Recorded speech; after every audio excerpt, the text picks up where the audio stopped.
Le revenu de base, c'est quoi ça? C'est un régime de prestation de l'État, mais qui serait offert à l'ensemble de la collectivité pauvre.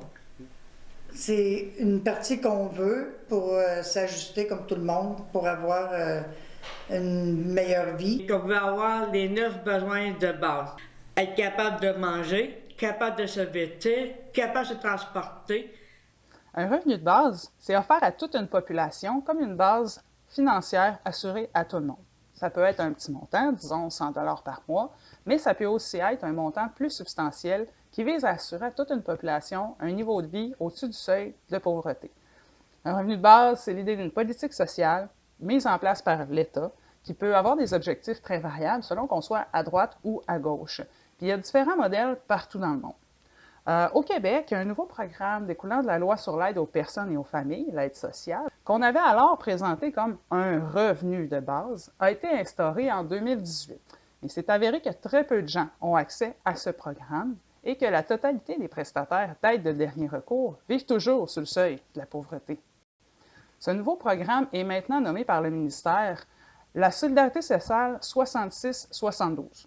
Pour y être admissible, la personne doit avoir un diagnostic d'une maladie qui se trouve dans la liste du ministère et il faut que cette maladie soit reconnue par le ministère depuis 66 des 72 derniers mois, c'est-à-dire depuis 5 ans et demi. Bien qu'il ne permette pas de sortir de la pauvreté, le programme de solidarité sociale 66-72, le soi-disant revenu de base, représente actuellement la catégorie la plus généreuse à l'aide sociale.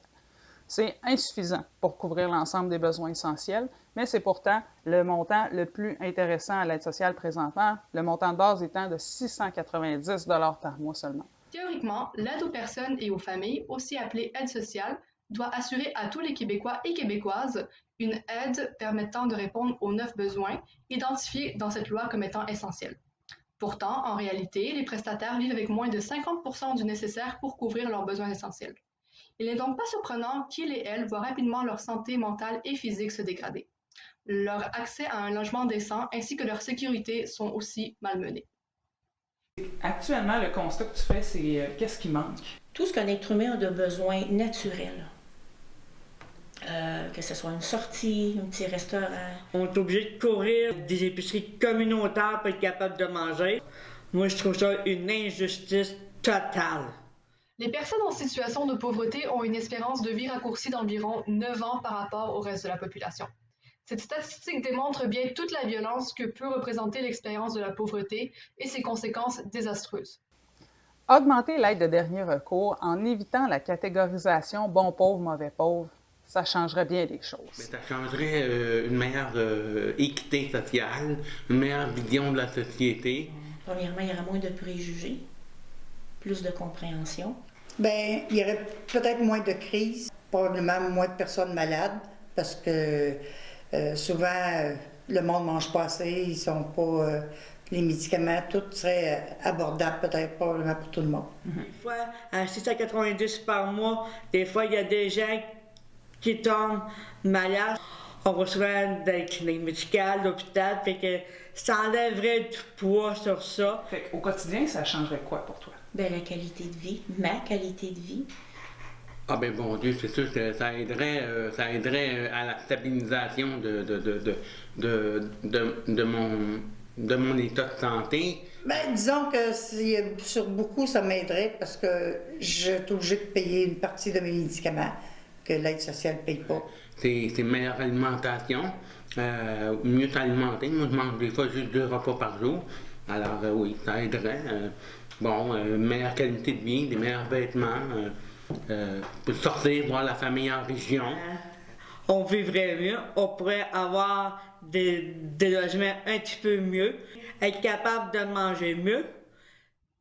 C'est pourquoi, en cette 47e semaine de la dignité des personnes assistées sociales, le Front commun des personnes assistées sociales du Québec est d'avis que ce soi-disant revenu de base devrait en devenir un véritable, en dessous duquel aucun citoyen ne soit tenu de subsister.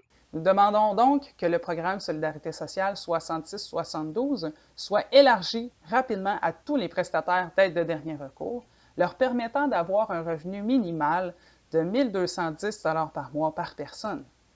Aucun prestataire d'aide sociale ne devrait être placé par l'État dans une situation financière critique qui met en danger sa santé et son intégrité, comme c'est malheureusement actuellement le cas.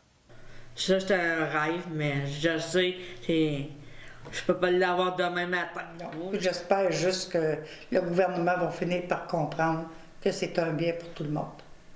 La Semaine de la dignité des personnes assistées sociales a pour but de promouvoir le droit à la dignité des personnes assistées sociales, de mettre en lumière l'importance de voir leurs droits fondamentaux respectés et de faire reconnaître leurs contributions importantes dans la société. Ils et elles sont proches aidantes, bénévoles dans la communauté, impliqués socialement dans les milieux communautaires, milieux parascolaires, artistiques, politiques et citoyens. Ces implications sont très significatives pour notre société et carrément indispensables. Un véritable revenu de base permettrait de reconnaître et de soutenir le travail invisible des femmes et l'implication citoyenne des personnes assistées sociales. Tout le monde bénéficierait des impacts positifs d'un réel revenu de base qui nous sort collectivement de la pauvreté. À toutes ces personnes qui, malgré leurs faibles revenus, leurs problèmes de santé et les préjugés auxquels elles doivent faire face, merci. Merci pour votre précieuse contribution citoyenne et surtout, solidarité.